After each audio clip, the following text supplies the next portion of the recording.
قرآن مجید کا 21واں پارہ اور ابھی سورہ عنکبوت کا ذکر جاری ہے۔ اللہ کریم نے اس پارے کی پہلی آیات میں تلاوت قرآن پاک، اقامت نماز اور نماز کے جہاں اور بہت سارے فوائد ہیں وہاں یہ بھی ارشاد فرمایا کہ ان الصلاۃ تنہا عن الفحشاء والمنکر، فرمایا بے شک نماز منع کرتی ہے بے حیائی سے اور برے کاموں سے۔ نبی رحمت علیہ السلام کی خدمت میں عرض کیا گیا تھا کہ یا رسول اللہ صلی اللہ علیہ وسلم، ایک شخص رات کو نماز پڑھتا ہے پر سویرے چوری بھی کرتا ہے۔ ہم تو بڑی جلدی کہہ دیتے ہیں نا کہ کیا فائدہ اسے اس کی نماز کا، کیا فائدہ اسے اس کی عبادت کا۔ حضور صلی اللہ علیہ وسلم کی جب بارگاہ میں یہ سوال پوچھا گیا کہ حضور رات کو عبادت بھی ٹھیک کرتا ہے اور سویرے چوری بھی کرتا ہے تو حکم کیا ہے؟ تو حضور علیہ السلام نے فرمایا اگر وہ پابندی سے نماز پڑھتا رہا نا تو اس کی نماز اس سے چوری چھڑوا دے گی، اس لیے کہ نماز بے حیائی اور برے کاموں سے روک دیتی ہے۔ اگر کوئی کمزوریاں ہیں انسانی تقاضوں کے تحت تو نماز کی پابندی کرے۔ اگر آپ نماز کے پابند ہو گئے نا، کچھ وقت لگے گا تو پھر وہ بھی ساری کمزوریاں اللہ دور فرما دے گا۔ شرط یہ ہے کہ اس کو پابندی کے ساتھ پڑھتے رہیں۔ کچھ دوست کہتے ہیں نماز میں دل نہیں لگتا، تو میں نے کہا نہ بھی لگے تو پھر بھی پڑھیں۔ تو میرا سوال یہ ہے کہ ایک آدمی بالکل فارغ ہے، سوائے نماز کے، عبادت کے، سونے کھانے کے اسے کوئی کام نہیں، اور ایک شخص بیچارہ مزدور ہے، وہ ریڑھی لگاتا ہے، مثال دینے لگا ہوں، وہ ریڑھی لگاتا ہے، اس کے پاس دکان بھی نہیں ہے کہ وہ شٹر نیچے کرے یا تالا لگا کے چلا جائے۔ اب وہ نہ کسی کو کہہ کے آیا کہ یار ذرا 10 منٹ ٹھہرنا میں نماز پڑھ کے آیا، تو وہ چلا گیا۔ اب وہ بڑا بے چین ہے کہ میری پیچھے ریڑھی بھی ہے، وہ بندہ جلد باز نہ ہو جائے، وہ نکل نہ جائے، وہ میرے تھوڑا سا میرا راس ہے، 2-4 ہزار کا مال ہے، غریب آدمی۔ نماز بھی اس نے پڑھی، توجہ اس کی پیچھے لگی رہی۔ ایک بالکل فارغ تھا، کوئی مجبوری نہیں تھی، اس نے بھی نماز پڑھی۔ آپ یہ بتائیے کہ زیادہ ہمت کس نے کی؟ اس کا تو دل ہی نہیں لگا نماز میں، ریڑھی کی فکر تھی، لیکن ہمت زیادہ اس نے کی، اس لیے کہ اس کی مجبوری ہے، اس کے لیے آزمائش پیچھے کھڑی ہے، تیار ہے۔ دوائی کھانے میں دل لگتا ہے؟ کیوں کہتے ہو میں دل ہی نہیں لگ رہا آپ کا؟ خدا نہ خواستہ خاکم بدن، اللہ ہم سب کو معاف فرمائے، اگر بچے کا آپریشن کرانا پڑ جائے تو دل کرتا ہے؟ کیوں کراتے ہو؟ اس کے لیے ضروری ہے۔ تو بھائی یہ فلسفہ ہی غلط ہے کہ میرا دل نہیں لگتا تھا تو میں نے چھوڑ دی۔ دل تو کئی دفعہ انسان کا دکان پہ بھی نہیں لگتا، بیچ دو گے؟ نہیں دل کرتا کام پہ جانے کو تو ریزائن کر دو گے؟ تو یہ تو بالکل سرے سے بات ہی بڑی عجیب ہے۔ ہاں دل لگنا چاہیے، نماز سے دلچسپی ہونی، لیکن نہ بھی لگے تو ہم کو دل کے لیے نماز نہیں پڑھ رہے، رب کے لیے نماز پڑھ رہے ہیں۔ ہاں یہ بات سمجھ لیں، نماز دل کے لیے نہیں، نماز وہ دیکھیں نا، ایک صاحب کہتے ہیں جی میں 5 نمازیں پڑھتا ہوں تو روزی میں برکت پھر نہیں ہوتی، تو میں کہتا ہوں وہ عبادت کرتے ہو کہ تجارت کرتے ہو؟ پیسے کمانے گئے تھے؟ پیسے کمانے گئے تھے کہ نماز پڑھنے گئے تھے؟ تو نماز آپ کو بے حیائی اور برے کام سے روک دے گی، پر شرط یہ ہے کہ نماز کی پابندی کرے اور بر وقت پڑھیں اور تھوڑی صحیح کر کے پڑھیں۔ مطلب نماز پڑھی جاتی ہے، اہتمام نہیں ہوتا، یعنی لوگ بھاگ کے وضو کرتے ہیں، فٹافٹ آتے ہیں، بھئی آج ہو گیا ہے۔ بڑی جو بندہ گاڑی بھگا کے لاہور پہنچنا چاہے تو وہ 15 منٹ جلدی پہنچ سکتا ہے، 1 گھنٹہ پہلے پہنچ سکتا ممکن نہیں میرے عزیز، ہو نہیں سکتا۔ جلدی نماز پڑھنے سے آپ کیا کر لیں گے؟ صحیح کر کے پڑھیں، سونی کر کے پڑھیں، تسلی کے ساتھ پڑھیں، ٹھنڈے دل کے ساتھ پڑھیں۔ مطلب نماز پڑھیں تو پھر مزہ آئے۔ امام اعظم کا ایک پڑوسی ہے تو وہ کہتا ہے کہ امام صاحب نا گرمیوں کے دنوں میں نا چھت پہ چڑھتے تھے، چونکہ میرے گھر میں عورتیں نہیں تھیں، مرد ہی تھے زیادہ، اور میرا ایک بچہ تھا چھوٹا۔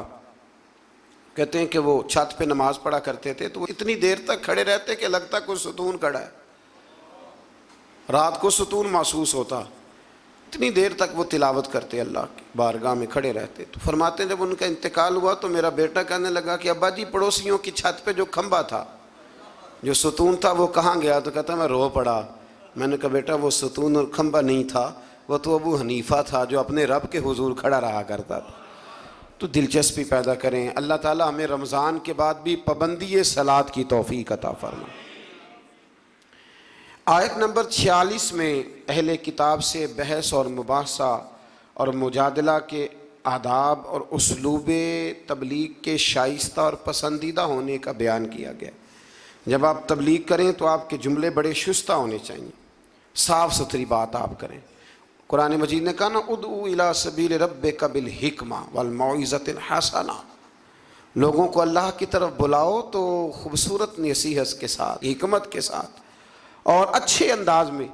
اب تو اللہ تعالیٰ معاف کرے، کبھی کبھی سوچ میں پڑ جاتے ہیں کہ یہ مطلب کیا ہو رہا ہے، یعنی اب مولوی کے نام کے نیچے لکھا ہے فنی مولوی، مولوی کے نام کے نیچے لکھا ہے اور اس کو دیکھنے والوں کی تعداد لاکھوں میں ہوتی ہے، کہتے ہیں یہ مولوی فنی ہے۔ بھئی آپ تھوڑا سمجھیں، مسجد میں تو جو آدمی زیادہ ہنستا ہے اس کی قبر میں اندھیرا ہوتا ہے۔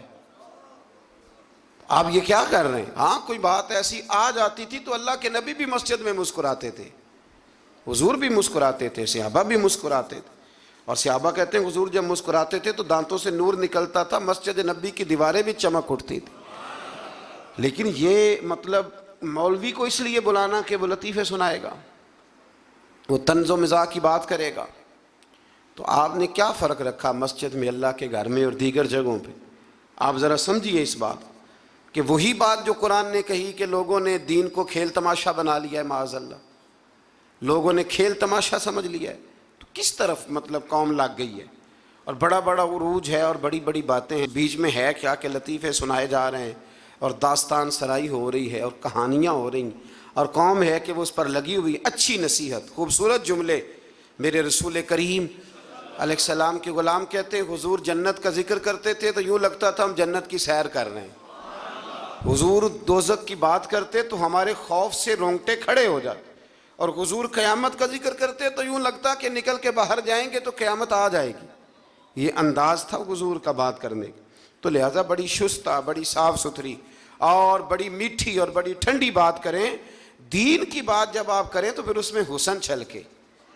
عام آدمی اور دیندار آدمی کے لب و لہجے میں فرق ہونا چاہیے، اسے سمجھنا چاہیے۔ اللہ توفیق عطا فرمائے۔ رسول اللہ صلی اللہ علیہ وسلم کی صفات میں سے ایک صفت نبی امی ہونا بھی ہے۔ امی کا معنی اعلیٰ حضرت نے فرمایا بے پڑھا ہوا، جس نے دنیا میں کسی سے پڑھا نہ ہو، یعنی آپ نے رسمی طور پر لکھنا پڑھنا نہیں سیکھا۔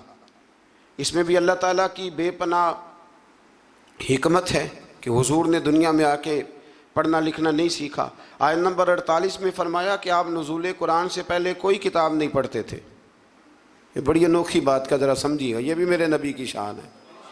حضور نے قرآن کے نازل ہونے سے پہلے رب فرماتا ہے کوئی کتاب پڑھی ہی نہیں، کوئی کتاب حضور نے پڑھی نہیں، لیکن حضور تورات کی باتیں بھی بتاتے تھے، انجیل اور زبور کی باتیں بھی بتاتے تھے، وہ نہیں پڑھا حضور نے، اور نہ ہی نبی پاک علیہ السلام دائیں ہاتھ سے لکھتے تھے، لیکن حضور کا لکھنا بہرحال ثابت ہے۔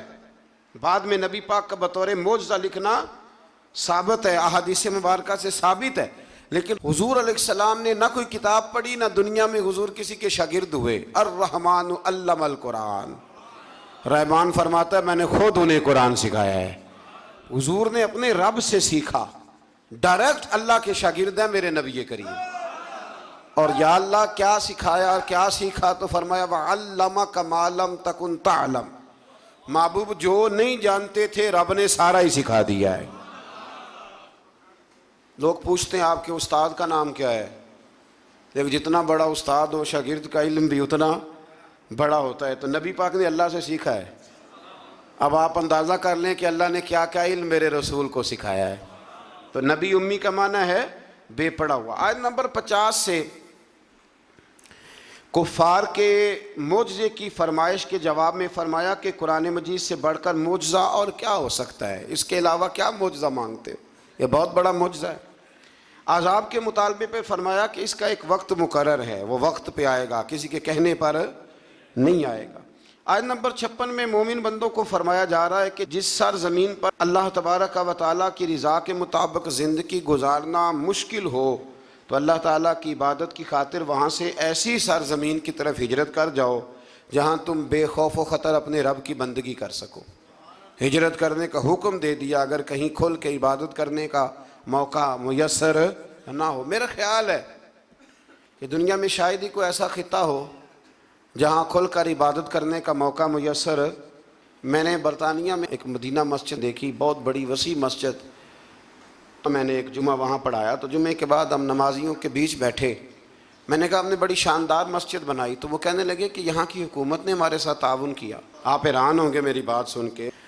وہ کہنے لگے جب ہم مسجد تعمیر کر رہے تھے تو یہاں سے پیچھے سے ایک روڈ گزرتا تھا، تو ہماری مسجد میں آڑے آتا تھا، تو ہم نے گورنمنٹ کو اپلیکیشن دی کہ یہ روڈ آ رہا ہے، تو کہتے ہیں مسجد کی خاطر گورنمنٹ نے روڈ بند کر کے روڈ اوپر سے گزار دیا ہے۔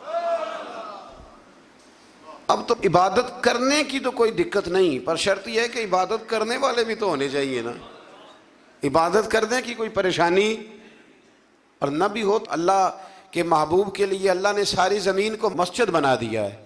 حضور فرماتے ہیں میرے قدموں کی برکت سے ساری زمین مسجد بن گئی، جہاں سجدہ کرو گے رب قبول کر لے گا، پر شرط یہ ہے کہ بندہ سجدہ کرے۔ فرمایا اور کتنے ہی جانور ہیں جو اپنا رزق اٹھائے نہیں پھرتے، ان کو اللہ رزق دیتا ہے، اور تم کو بھی، یعنی انسان کتنی ہی منصوبہ بندی کیوں نہ کرے، اسباب کا اختیار کرنا بجا ہے، لیکن رازق حقیقی طور پر صرف اللہ تعالیٰ ہی ہے۔ جانوروں کو کبھی دیکھیں آپ نے کہ انہوں نے گٹھڑیاں باندھ کے اپنا رزق باندھا ہو؟ تو اللہ فرماتے ہیں جن کا کوئی سبب نہیں، جب میں انہیں دیتا ہوں تو تمہیں کیوں نہیں دوں گا؟ رزق دینے والا اللہ ہے۔ پھر آگے جا کے آیت نمبر 64 میں فرمایا کہ دنیاوی زندگی کے کھیل اور تماشا ہونے اور اخروی زندگی میں اصل زندگی ہی تمہارے لیے وہ ہے جو آخرت کی زندگی ہے۔ دنیاوی زندگی تو صرف کھیل اور تماشا ہے، کھیل ہے۔ مطلب جب کوئی دنیا سے چلا جاتا ہے تو پھر لوگ کیا کہتے ہیں؟ کوئی کیا کر سکتا ہے؟ کر سکتا ہے کچھ؟ یہ تو ایک کھیل اور تماشا سا ہے۔ مطلب میں نے بچے پالے تو پھر بعد میں میرے بچوں نے بچے پالنے شروع کر دیے، پھر ان کے بچوں نے بچے، اور بہت بڑا لفظ ہے جناب یہ ہمارے پاس، بچوں کے لیے کر رہا ہوں جی۔ اور ابا جی کی عمر 85 سال ہو جاتی ہے تو بچے کہتے ہیں ابا ایک دکان ہی دے دے، کہتے تو ہنوں نہیں دینی، اون جی تہاڈے لیے کمایا ساری عمر۔ تو میں کہتا ہوں یہ جو بچوں کا بہانہ ہے نا، یہ بہانہ ہے۔ بینک بیلنس اپنے نام کا، مکان اپنے نام، گاڑی، اور روز کہتا کیا ہے؟ اور بھائی میں یہ کہہ رہا ہوں کہ یہ بہانہ ہے، بچوں کے لیے ہے، بالکل ٹھیک ہے، لیکن بچوں کے کام تو آئے گا نا ہمارے جانے کے بعد۔ آج تو مالک اور وارث ہم ہی ہیں نا، اس لیے تھوڑا نکلیں اس کھیل تماشے سے، اس آخرت کی بھی فکر کریں۔ امام زین العابدین گھر میں نماز پڑھ رہے تھے تو آگ لگ گئی، لوگ بجھاتے رہے، امام صاحب نماز پڑھتے رہے۔ نماز کے بعد لوگوں نے کہا حضور ہم آگ بجھا رہے تھے، آپ نے توجہ ہی نہیں کی۔ فرمایا تم دنیا کی بجھا رہے تھے، میں قیامت کی بجھا رہا تھا، میں دوزخ کی آگ بجھا رہا تھا۔ ادھر بھی تھوڑی توجہ کریں، اللہ توفیق عطا فرمائے۔ آگے پھر سورہ روم شروع ہوتی ہے۔ سورہ روم کی آیت نمبر 9 سے اللہ تعالیٰ نے بتایا ہے کہ لوگوں کو اپنی مادی قوت اور طاقت پر اترا کر اللہ عز و جل کی غالب قدرت کو بھول نہیں جانا چاہیے۔ ماضی میں کتنی ہی ایسی قومیں آئیں جو مادی قوت کی حامل تھیں، لیکن آج ان کے کھنڈرات ان کی مادی قوت کی ناپائیداری کا جیتا جاگتا ثبوت دیکھ لو جا کے۔ بڑی بڑی تگڑی قومیں آئیں، بڑی بڑی۔ یہاں قبر ہے نا شدرے میں بادشاہ کی، کتنے کتنے بڑے بادشاہ ہیں جو لیٹے ہوئے ہیں، لیکن کو جاتا ہے پوچھنے؟ بس دور سے کھڑے ہو کے لوگ کہتے ہیں کہ کھنڈر بتا رہے ہیں کہ عمارت حسین تھی۔ اس سے زیادہ کوئی دلچسپی، اللہ ہمیں سمجھنے کی توفیق دے۔ پھر اللہ تبارک و تعالیٰ نے آیت نمبر 21 سے بتایا کہ اللہ کی قدرت کی نشانیوں میں سے یہ بھی ہے کہ اس نے انسان کو مٹی سے پیدا فرمایا اور پھر اسی کی جنس سے جوڑے بنائے تاکہ ان سے سکون حاصل کریں، اور زوجین کے درمیان محبت اور ہمدردی کا رشتہ قائم کیا۔ زوجین سے مراد میاں بیوی۔ اور پھر ارشاد فرمایا کہ اس کی قدرت کی نشانیوں میں سے زمین و آسمان کی تخلیق اور انسانوں کی بولیوں اور رنگوں کا تنوع ہے، اور نیند کے لیے رات اور تلاش معاش کے لیے دن کا بنانا ہے۔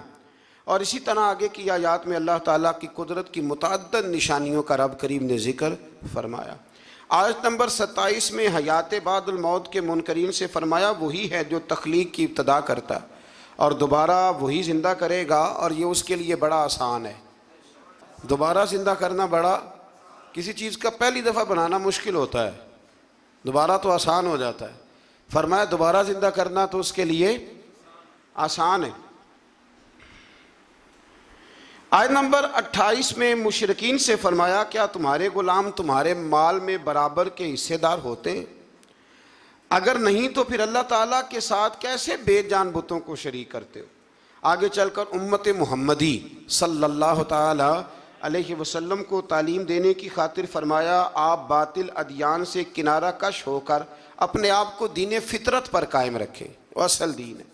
آیت نمبر 33 سے انسان کی فطری خود غرضی کو بیان کیا اللہ نے، فطری خود غرضی کو۔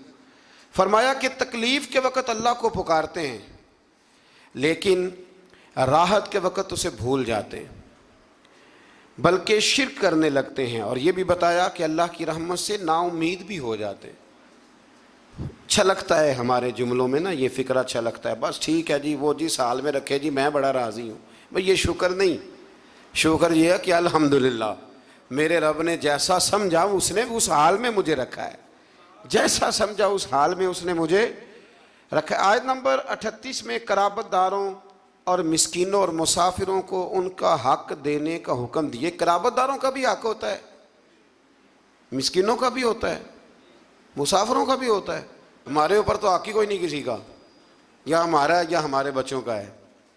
اس آیت میں اللہ نے حکم دیا قرابت داروں کا بھی حق ہے، مسکینوں کا بھی حق ہے، مسافروں کا بھی تیرے اوپر حق ہے، تو نے وہ دینا ہے، وہ تیری ذمہ داری ہے، وہ تیری ذمہ داری ہے۔ حضرت عمر بن عبدالعزیز فرمایا کرتے تھے ہم بڑے شکر گزار ہیں غریبوں کے، بڑے شکر گزار ہیں غریبوں کے۔ فرمایا رب کریم ہمیں اپنا نمائندہ بناتا ہے اور ہمیں کہتا ہے لو میں تمہیں دیتا ہوں، تم جا کے میرے بندوں میں بانٹ آؤ۔ فرمایا ہم تو ان کے شکر گزار ہیں کہ یہ ہم سے قبول کرتے ہیں تو ہمارے کھاتے میں نیکیاں جمع ہو جاتی، یہ تو محسن ہے ہمارے۔ یہ لوگ غریب لوگ نہ ہوتے تو کہاں ہم صدقات و خیرات کرتے، لیکن جتنی تکلیف غریبوں کو دی جاتی ہے، جس قسم کی اذیت سے گزارا جاتا ہے، اور جو حال ہو رہا ہے بالخصوص رمضان کے دنوں میں، میں نے بہت پہلے کہہ دیا تھا اللہ کے رستے میں دینا، لیکن لوگوں کو رستوں میں کھڑا نہ کرنا۔ ایک ہی جملہ ہے، اللہ کے رستے میں دینا پر لوگوں کو رستوں میں کھڑا، لائنیں نہ بنوانا، چکروں میں نہ ڈالنا، آزمائش میں مبتلا نہ کرنا۔ کدھر گئے وہ لوگ جو رات کے اندھیرے میں دینے کی کوشش کرتے تھے؟ کہاں گئے وہ لوگ جو کہتے تھے دینا ہے پر کسی کو خبر نہ ہونا چاہیے؟ اللہ سمجھنے کی توفیق دے۔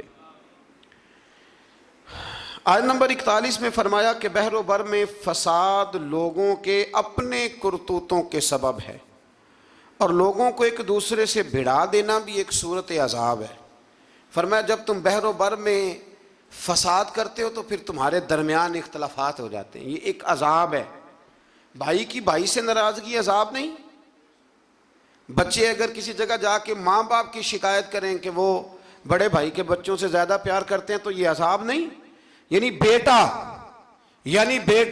بیٹا اگر کسی جگہ بیٹھ کے پنچایت میں اپنے باپ کے خلاف دلائل دے تو یہ عذاب نہیں؟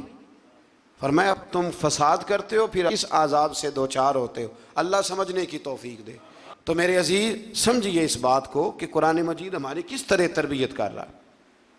آیت نمبر 46 میں اللہ تعالیٰ نے بارش کے نظام کو اپنی قدرت کی نشانی کے طور پر بیان فرمایا ہے۔ کتنی سخت گرمی ہوتی ہے اور جب بارش ہو جائے تو فرمایا یہ بھی میری قدرت کی نشانی ہے۔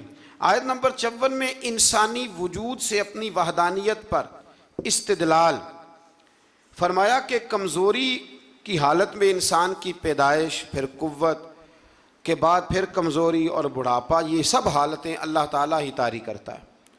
آیت نمبر 55 میں مجرموں کو اس بات پر قسمیں اٹھانے کا ذکر ہے کہ وہ دنیا میں صرف پل بھر رہے تو ان سے سخت محاسبہ کیوں کیا جا رہا ہے؟ اللہ تعالیٰ فرمائے گا جھوٹ بولنا ان کی پرانی عادت ہے۔ جب قیامت میں اللہ تعالیٰ مجرموں کو حساب لے گا تو کہیں گے یا اللہ ہم تو تھوڑی دیر کے لیے تو گئے تھے، وہ پل بھر کے لیے گئے تھے، جھوٹ بول دیں گے تو اللہ فرمائے گا یہ تو تمہاری پرانی عادت ہے، یہ پرانی عادت ہے مجرم کی۔ کہ مجرم کیا کرتا ہے؟ جھوٹ بولتا ہے۔ نماز کیوں نہیں پڑھتے؟ کہتے کپڑے نہیں پاک۔ آؤ پھر ہوٹل پہ کھانا کھانے چلے تو کہتا میں ذرا بدل کے آیا. یعنی مجرمانہ سوچ ہے نا, غفلت کی سوچ, اور پھر اس پر دلائل دینا. یعنی آپ کسی سے پوچھے نماز پڑھتے ہو, کہتے ہیں حضرت صاحب جھوٹ نہیں بولنا, میں فجر کی پڑھتا ہوں باقی نہیں پڑھتا. میں نے کہا بڑا سچا ہے بھائی تو, یعنی میں جھوٹ نہیں جی بولتا. خدا کے بندے اتنی ڈھٹائی سے تو بات کر رہا ہے, اتنی ڈھٹائی سے. اور ایک بات آپ کو بڑی ذمہ داری سے عرض کرنے لگا ہوں, ذرا میری بات کو سمجھنا. اگر آپ 4 دن مسلسل گھر نہ جائیں تو آپ کی بیوی شور کرتی ہے کہ نہیں کرتی؟ یہ ویسے بھی غیر اخلاقی بات ہے, آپ کی ذمہ داری نہیں ہے آپ کا گھر. تو 4 دن مسلسل آپ باہر رہیں بغیر کسی وجہ کے تو شور اٹھتا ہے کہ نہیں؟ اگر ابا جی آپ کے رہتے ہیں نا سعودی عرب میں تو وہاں بھی فون چلا جائے گا. اس کو سمجھائیں 4 دن سے گھر نہیں ہے. تو 4 دن گھر نہ جائے تو شور ہوتا ہے, اور تو مہینہ مہینہ مسجد ہی نہیں جاتا, اور پھر تیرے اندر پھر مد و جزر نہ ہو, پھر جوار پھاٹا نہ ہو, پھر ساری نعمتیں موجود ہونے کے بعد تیرا کلیجہ منہ کو نہ آئے, پھر تیرا جگر نہ پھٹے, پھر رات کو تجھے نیند کیسے آئے؟ اس لیے کہ تو نے وہ اپنے اندر کے ساتھ دھوکہ شروع کر دیا ہے. تو وہاں گیا ہی نہیں جہاں سے تجھے 5 وقت آواز آتی ہے, تو توجہ ہی نہیں کی. اس لیے سمجھ لے کہ جو اندر بے چینی ہے اس کا کوئی نہ کوئی سبب ہے, کہیں نہ کہیں تو ہم نے غلطی کی ہے, کسی نہ کسی جگہ تو کوئی معاملہ ایسا ہے. امام مالک رحمۃ اللہ علیہ کے پاس ایک شخص آیا تو ناجائز پیسے کمایا کرتا تھا. کہنے لگا حضور سکون کوئی نہیں. تو امام صاحب نے ایک کی جملہ کہا, فرمانے لگے امانتیں امانت داروں کے حوالے کر دے, رب تجھے سکون عطا کر دے گا. وہ بندہ کہنے لگا یہ کیا؟ فرمانے لگے میرے پاس کسی کی امانت ہو تو مجھے نیند کوئی نہیں آتی, تو نے تو یتیموں مسکینوں کی رکھی ہوئی ہے, تجھے کیسے آئے گی؟ جیتے جاگتے آدمی کی امانت میرے پاس ہو تو میں کہتا ہوں یہ چھین نہ جائے, تو نے تو لوٹ مار کی رکھی ہے. اللہ ہمیں سمجھنے کی توفیق عطا فرمائے. آگے سورہ لقمان شروع ہوتی ہے. حضرت لقمان کے بارے میں بھی لوگوں کا بعض کا قول یہ ہے کہ حضرت لقمان نبی تھے, لیکن صحیح قول مفسرین نے یہی لکھا ہے کہ وہ نبی نہیں تھے, وہ اللہ کے ایک نیک بندے تھے, اللہ کے ولی تھے, ایک بڑے دانا آدمی تھے, بڑے عقل مند آدمی تھے. اللہ تبارک و تعالیٰ نے انہیں بڑا نوازا تھا, بڑی حکمت والے تھے, بڑے سمجھدار تھے. آپ اندازہ کریں کہ اللہ نے ولیوں کا کتنا ذکر فرمایا قرآن مجید کے اندر. سورہ لقمان ایک ولی کے نام پہ, حضرت سکندر ذوالقرنین اللہ کے, مولا علی کا قول میں نے عرض کیا تھا کہ وہ بھی اللہ کے ولی ہیں, جناب مریم بھی اللہ کی ولیہ ہیں. تو ان سب لوگوں کے ناموں پر اللہ تبارک و تعالیٰ نے قرآن مجید کی آیات کو رکھا ہے. تو سورہ لقمان ہے, اس میں حضرت لقمان نے جو اپنے بیٹے کو نصیحتیں کی ان کا بھی ذکر ہے, اور بھی کئی چیزوں کا ذکر ہے, لیکن اس کا جو اہم مضمون ہے وہ یہی ہے کہ حضرت لقمان نے اپنے بیٹے کو نصیحت کی. ایک بات سمجھ لینا, بڑی دنیا نصیحت کرتی ہے, لیکن جو باپ شفقت کے ساتھ گود میں بٹھا کے نصیحت کرتا ہے اس کا بڑا ہی مزہ آتا ہے. ہم بھی نصیحتیں کرتے ہیں گھر میں, پر کسی سے جھگڑا ہو جائے نا باہر, یا دیہڑی صحیح نہ لگے, یا کاروبار پہ چھٹی ہو جائے, تو پھر ہمیں لیکچر یاد آتا ہے. وہ پھر گھر آ کے بڑے بوڑھے وہ سارا لیکچر گھر میں دیتے ہیں, اللہ ماشاء اللہ. وہ میری طرح کسی اور کے ستائے ہوئے, جانے کس عمر میں جائے گی یہ عادت میری, روٹھنا اس سے تو اوروں سے الجھتے پھرنا. یعنی بات کوئی اور ہے, اور گھر آ کے وہ تم نماز نہیں پڑھتے بچے میرے, اس لیے ساری بے برکتی ہے. باپ بیگم صاحبہ آپ چونکہ نماز نہیں پڑھتی, ساری تباہی سی ہوتی ہے تباہی, بچے نماز نہ پڑھیں تو, گھر والی نماز نہ پڑھے تو بے برکتی ہوتی ہے. پر اب آپ کا موڈ بن گیا تھا تو آپ نے لیکچر دیا, تو اس طرح تھوڑی بچے نماز پڑھیں گے. بچے تو اس طرح نماز پڑھتے ہیں کہ آپ شفقت کی گود میں انہیں بٹھا لیں, پھر ان کا ماتھا چومیں اور کہ پتر تو 1 رکعت پڑھے گا نا تو تیرے باپ کا قد اللہ 1 فٹ بلند کرے گا قیامت میں, عزت کا قد اونچا ہوگا, عزت کا. اس طرح جب کوئی نصیحت کرتا ہے نا اپنے بچے کو, اس طرح جب کوئی نصیحت کرتا ہے تو باتیں رہ جاتی ہیں طبیعت میں, رہ جاتی ہیں مزاج میں. تو یاد رکھیں کہ ماں باپ نصیحت کریں, ضرور کریں. جتنی ماں باپ کی نصیحت اثر کرتی ہے باہر والوں کی نہیں کرتی. اور بچوں سے میری گزارش ہے کہ ماں باپ کی نصیحت سنیں. باہر والے نا, باہر والے تو آپ کو نصیحت کریں گے, کہہ کے گزر جائیں گے. باپ نصیحت نہیں کرتا, باپ تو آپ سے اپنا درد دل بیان کرتا ہے. اور اتنی تڑپ کسی میں نہیں ہوتی کہ آپ بچ جائیں جتنی آپ کے ماں باپ میں ہوتی. ان کی دھیان لگا کے بات سنیں, ان کی طرف توجہ کریں. کسی نے بادشاہ سے کہا تھا کہ مزہ کب آیا تمہیں؟ تم بڑے بادشاہ رہے، بڑے خزانوں کے، مزہ کب آیا؟ کہنے لگا مزہ تب آیا کہ جب میں پہلے کل کسی زمانے میں، بعد میں وزیر اعظم بنا، جب میں نوکری کرتا تھا تو میں پیسے لا کے اپنی اماں کو دیتا تھا، تو پھر میں سویرے جب اماں سے کہتا تھا نا اماں ذرا کرایہ دینا، تو کہتے تھے کہ وہ خزانے کا مالک ہونے کا اتنا مزہ نہیں آیا جتنا اماں وہ اپنی گتھلی سے پیسے نکالتی تھی اور پھر 2-3 دفعہ چیک کرتی تھی کہ نوٹ ساتھ جڑا ہوا تو نہیں، پھر وہ دیتی تھی۔ تو کہتے ہیں کہ میرے ابا جی پاس کھڑے ہوتے تھے تو وہ کہتے تھے نہ ایڈا دھیان کر دے، منڈے نو دیر پہ ہی ہوندی ہے، تو اماں کہتی تھی نہیں میرے پتر دی محنت دی کمائی ہے، اس کی مشقت کی کمائی ہے، میں ذات۔ تو یہ بادشاہی ہے اگر آپ کے پاس ماں باپ ہے، یہ آپ کے پاس حسن ہے، یہ وقار ہے۔ ان کے پاس بیٹھے، ابا ان پڑھ بھی ہو نا، باپ ان پڑھ بھی ہو تو یونیورسٹی کا درجہ رکھتا ہے۔ آج تک کسی کائنات میں نہ آکسفورڈ نے ایسا کوئی نصاب بنایا ہے، نہ پنجاب یونیورسٹی نے، نہ کراچی یونیورسٹی نے، جو نصاب اللہ ماں کی ممتا کو دے کے دنیا میں بھیجتا ہے، وہ بنا ہی نہیں نصاب کہیں۔ کان لگا کے نصیحت سنو ماں باپ کی وہ کیا کہتے ہیں۔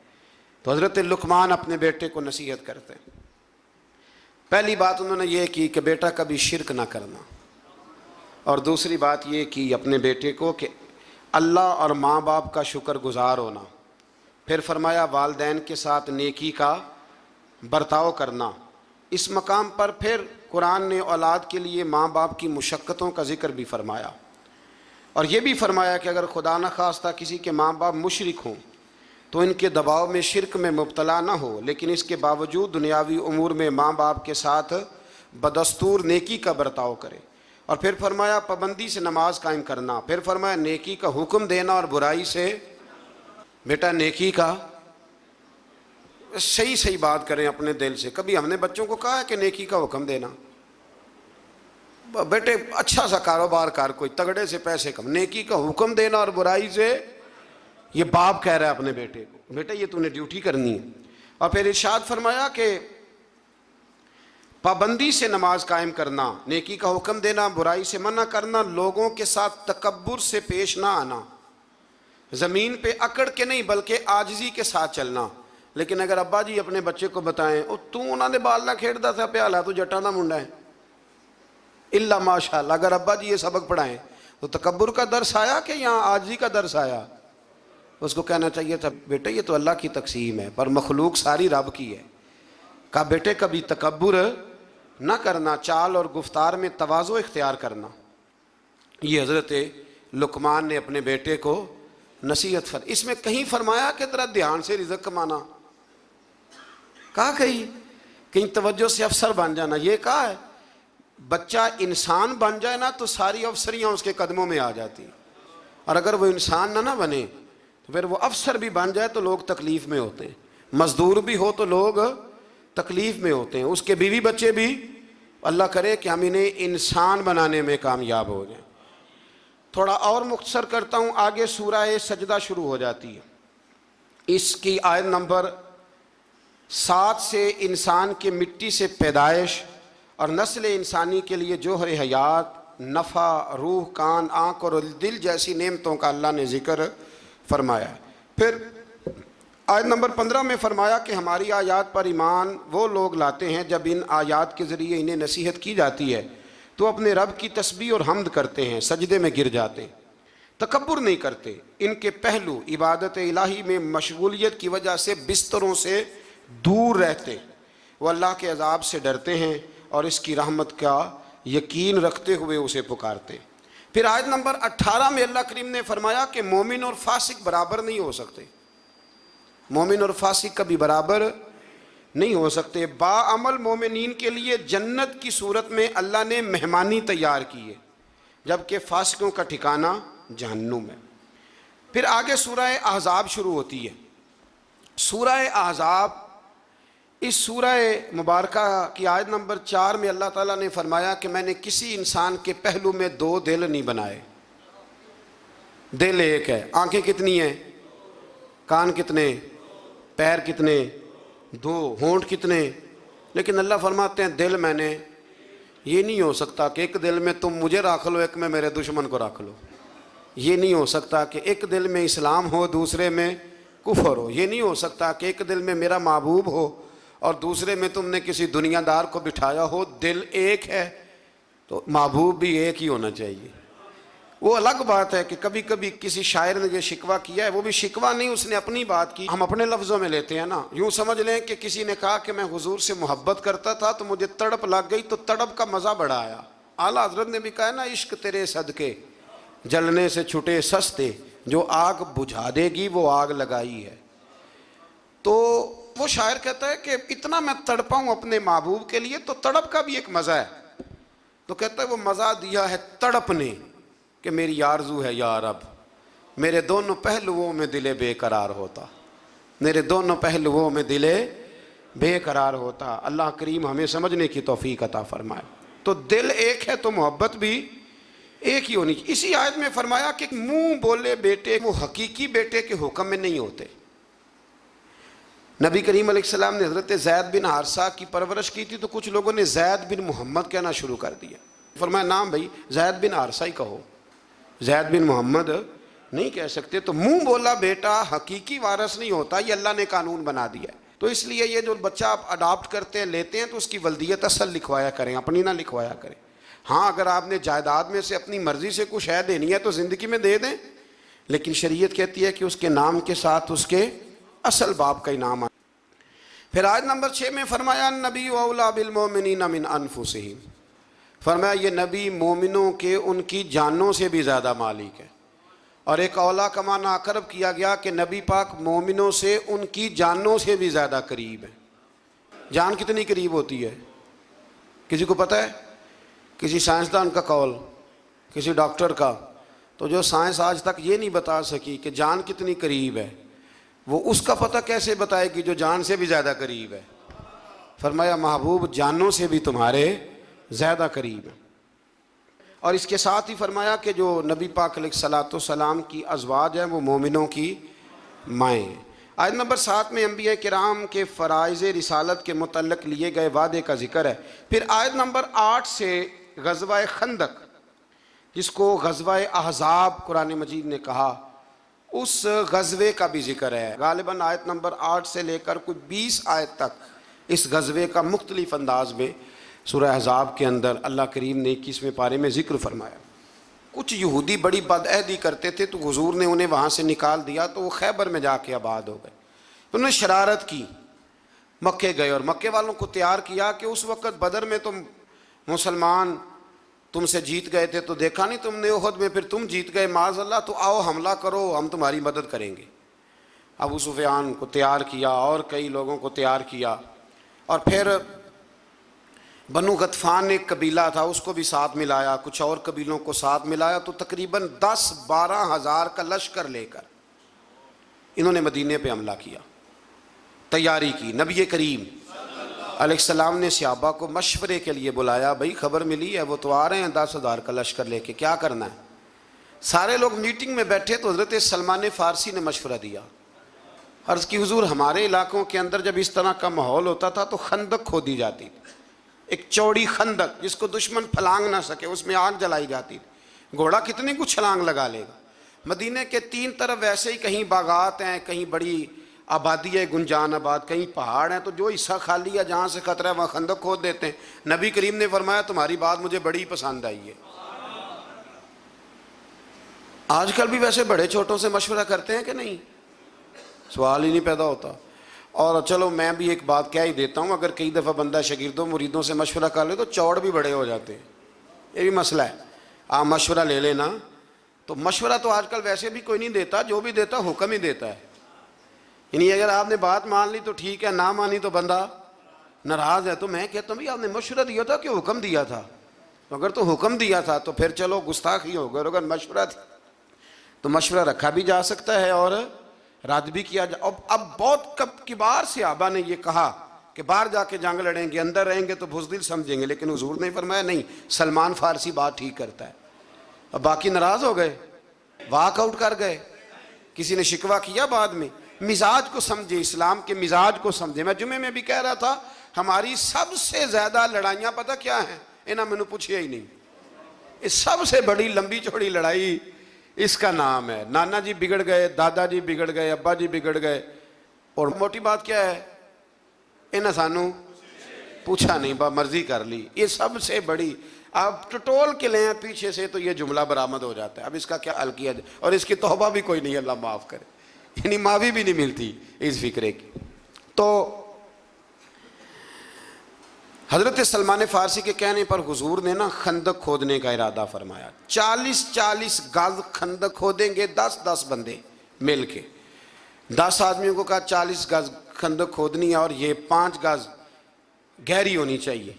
اب خندق کھودنے لگے, اور اتنی زیادہ قحط کا زمانہ تھا کہ صحابہ نے پیڑ پہ پتھر باندھ کے خندق کھودی. اور وہ بڑی مشہور روایت ہے کہ ایک چٹان نہیں ٹوٹتی تھی تو نبی پاک نے پھر آ کے 3 ضربیں لگائیں, اور ہر دفعہ فرمایا لو بھئی ملک شام کی کنجیاں بھی اللہ نے مجھے دے دی ہیں, یمن کی بھی دے دی ہیں, ایران کی بھی دے دی ہیں. اب وہ خندق کھود لی, کافر آ گئے 10-12 ہزار کا لشکر لے کے. ان کا تو خیال تھا کہ نہ کوئی تیاری نہ پروگرام, اور اتنے تو بندے نہیں مدینے میں, 10,000 آدمی کہاں سے آئے گا مقابلہ کرنے. لیکن جب خندق دیکھی تو حیران ہو گئے. اب خندق کے اس پار انہوں نے خیمے لگا لیے, اس پار مسلمان تھے. ایک جگہ سے تھوڑی سی خندق جو تھی وہ کم چوڑی تھی, تو وہاں سے عمر بن عبد ود بہت بڑا پہلوان تھا, بہت بڑا. یہ جنگ بدر میں زخمی ہوا تھا تو بھاگ گیا تھا. اس نے قسم اٹھائی تھی کہ اتنی دیر تک سر میں تیل نہیں لگاؤں گا, اتنی دیر معاذ اللہ مسلمانوں سے بدلہ نہیں لے لوں گا. تو یہ آیا اس دن, جب میدان کے اندر آیا نا, چھلانگ لگائی گھوڑے کو اس نے کسی طریقے سے, تو گھوڑا اس کا ایک جگہ سے کم چوڑی تھی وہاں سے کراس کر گیا, اٹھا. اور اس کے بارے میں مشہور تھا کہ 1000 آدمی کا مقابلہ کرتا ہے. گھوڑے کی چھلانگ لگائی, گرا, گھوڑا بھی گرا, یہ بھی گرا, پھر اٹھا. تو اٹھ کے کہنے لگا ہے کوئی میرے مقابلے میں تو سامنے آئے.